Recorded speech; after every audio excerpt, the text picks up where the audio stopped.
కార్యాలయం పైన పలువురు కాంగ్రెస్ కార్యకర్తలు దాడి చేయడం జరిగింది.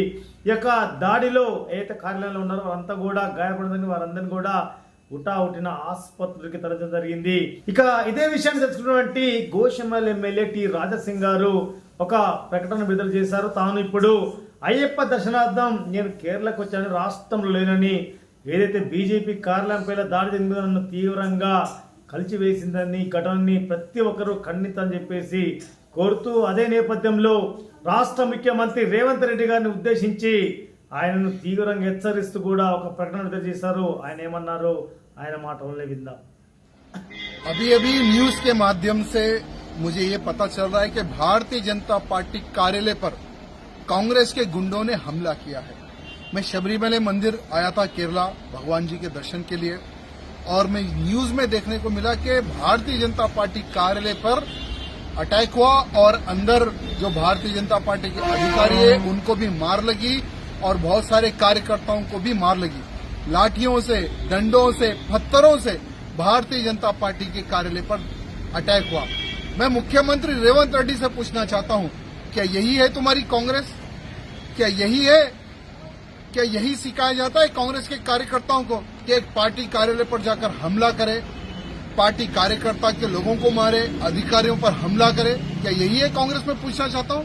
आज तेलंगाना का law and order totally disturb, ध्वंस हो चुका है।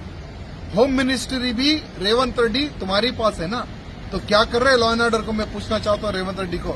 मैं रेवंत रेड्डी को सीरियसली एक ही बात कहना चाहूंगा, तुरंत माफी मांगे, भारतीय जनता पार्टी के कार्यकर्ताओं से, अधिकारियों से माफी मांगे।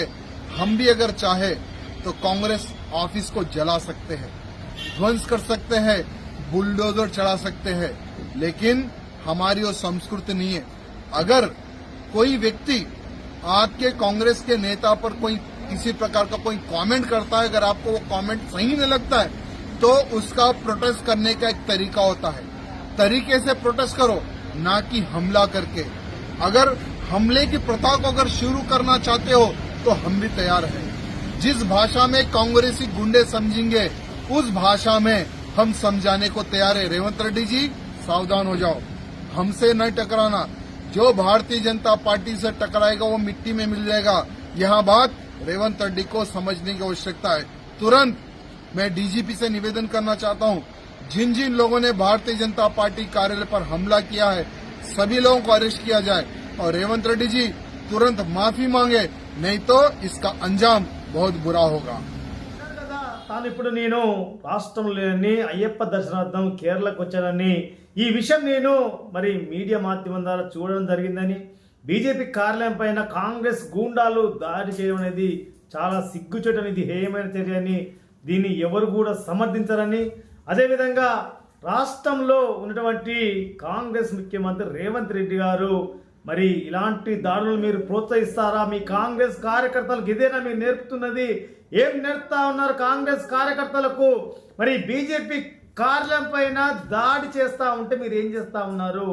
హోంశాఖ కూడా మీ యొక్క పరిధిలో ఉంది కదా, రాష్ట్రంలో శాంతి భద్రతలకు విఘాతం కలుగుతూ ఉంటే, క్షీణిస్తూ ఉంటే మీరు ఏం చేస్తా ఉన్నారు? ఇప్పటి వరకు ఎవరైతే పార్టీ కార్యాలయం పైన దాడి చేశారో ఆ యొక్క కాంగ్రెస్ కార్యకర్తలపై ఎలాంటి చర్యలు తీసుకున్నారో, ఎలాంటి కేసులు పెట్టారని చెప్పేసి అతను తీవ్రంగా మండిపడడం జరిగింది. అదేవిధంగా మేము కనుక మీలాగే సహనం కోల్పోయి దాడి చేయదలుచుకుంటే మీ యొక్క కాంగ్రెస్ పార్టీ కార్యాలయం దాడే కాదు, మేము ఏమైనా చేయగలం, అవసరమైతే మీ కాంగ్రెస్ పార్టీ కార్యాలయాలను తగలబెడతాం, మీ యొక్క కాంగ్రెస్ పార్టీ కార్యాలయాలను పైన బుల్డోజర్లు కూడా ఎక్కిస్తామని చెప్పి తీవ్రంగా రేవంత్ రెడ్డిని ఉద్దేశించి వారు హెచ్చరించడం జరిగింది.